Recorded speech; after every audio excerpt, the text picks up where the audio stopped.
Hello there everybody, I'm the Hat Person for Good Game Have Fun, and here's my review of Superbeat Xonic for PS4 and PS Vita. So the short version of my review goes like this. I think it's really awesome. It has a wide variety of music and it's really fun to play. I particularly like the PS Vita version because of the touch controls, but the PS4 version with a controller feels just as good. The only bad thing that I would say about this game is that the difficulty sometimes can get way too high, where some of the levels are just completely impossible.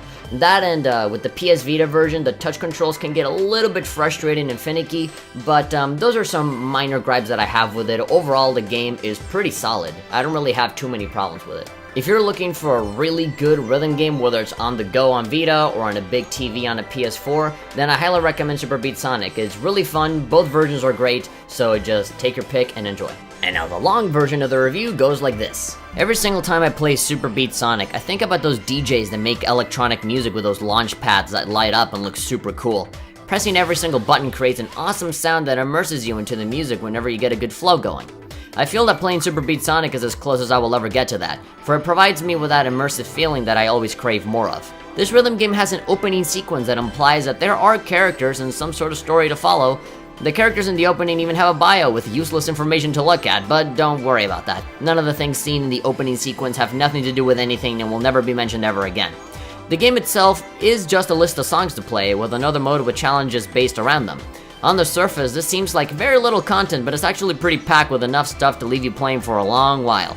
Besides, this allows the game to get straight to the point and not have a lot of things getting in the way of just choosing a difficulty level and then play the many songs the game has in store, which is pretty varied. Planetcore, classic remix, progressive metal, K-pop, house, techno-pop, shredcore, rave, and a ton of others are the kind of genres you will find in this game. Of course, in my own musically uninformed brain, I just interpret all of these songs as like, oh, songs that you would hear in a nightclub or something like that. And I'm sure a lot of music aficionados will cringe and be like, no, it is progressive house underground metal. And I'm like, sorry, I don't know. Which is why I love that these songs, they all have labels for like the genre that, they belong to. Just by going down the list of genres, can one realize how expansive the track list truly is. Obviously, I wasn't a fan of every single track in it, but there were definitely a good amount of songs I consistently go back to. I feel this is gonna go down for most of you as well. Obviously, not everybody likes all kinds of music, so there's gonna be a few songs out there that are gonna be like, I'll save that one for later, somewhere around never o'clock. But there's definitely going to be moments where you will not put the game down unless you play like those go-to like 5 or 6 songs that you really like. Many of the songs on the roster reminded me a lot of Dance Dance Revolution, and that many songs were very fast, electronic, had some hard-hitting pumping beats, and of course they were loud as hell. Actually, most of the game's aesthetic and menus remind me of DDR with its many remixes and artists coming from different languages and cultures. I very much enjoy this form of variety as opposed to other games that only focus on either one language or only one genre. Anyway, now that we know about the track list, let's talk about the actual game. How does it actually play? How does it feel? Pretty damn good, it turns out. The controls are fairly simple, featuring Guitar Hero style notes flying towards you, to which then you have to catch them with the buttons on your controller. Easier modes only have you press 4 buttons, while higher difficulties add 6 buttons and even the shoulder buttons. It's very easy to understand, but here's where the game takes advantage of that and starts to hit you with very tricky segments that add to the challenge. No matter how hard or easy, the game will always feel great.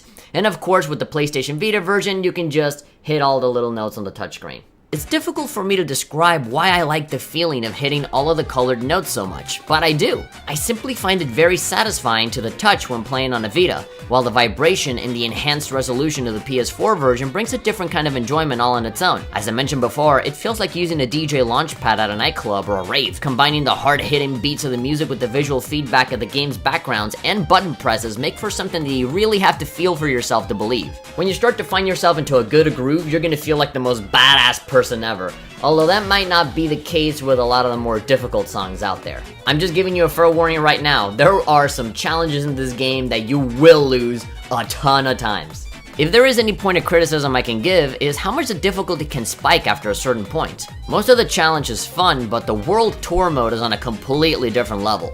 That mode ranges from hard but possible to you have to play 5 full songs perfectly with modifiers, and if you miss one note you fail.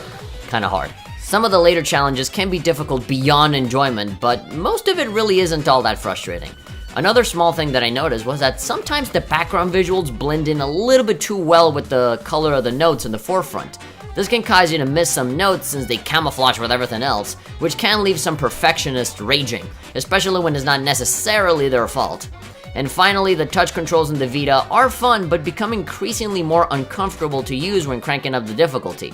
Some songs were simply too fast for my fingers to handle, so I ended up using the buttons for many songs. And do you guys know that feeling that happens when you're like screwing around with your phone or with a touchscreen, where like your finger is just the right temperature or just the right amount of smooth, where like the screen, you touch it and it just totally flows super smoothly and you can move it around everywhere and it feels great. But then there are other times where like your fingers are totally dry and coarse, where like your finger just kind of skips through the screen and it feels very uncomfortable and hard and terrible.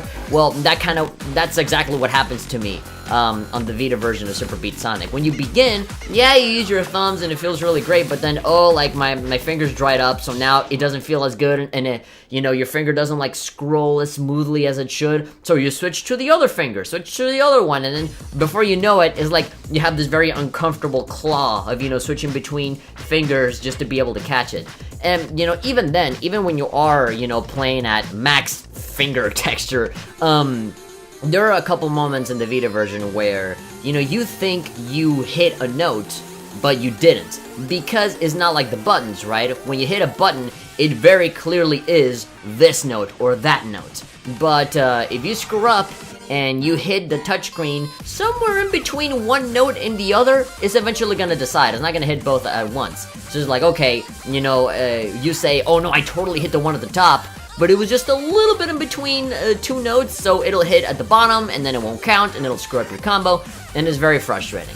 Especially when you sustain some notes that move around the, you know, the screen, then you also have to follow it with your finger. And sometimes it goes faster than you expected or slower than you expected, and so if you go, you know, beyond the range of the moving, then it totally screws up and it becomes really frustrating. There's really nothing that stops you from like just going off of the beaten path.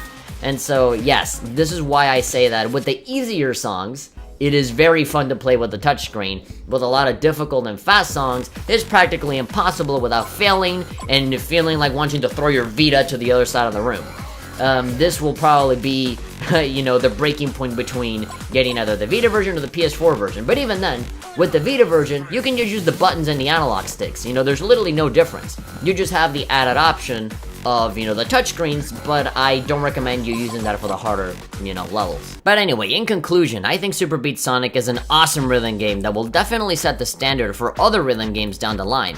Everything in it is so polished, full of memorable aesthetic, great music, and a substantial amount of challenges to keep you going. You always get rewarded for your progress and consistently feel awesome playing every song, which made me play for so much longer than I was expecting. Even though I personally prefer the Vita versions, the console versions are equally as good. As a matter of fact, they might be just a little bit better because the PS4 version was a later re-release. The Vita version came first, and then after that you had the PS4 one, which features more songs and more stuff to play with. So yeah, you might want to go for the PS4 version, but if the portability of the Vita version is like a big deal for you, then absolutely get the Vita version. This is simply a must-play for all rhythm game fans out there. I'm sure you're gonna have a good time, especially with the wide variety of songs. So go get it. I mean, honestly, I think this is really great, especially for Vita.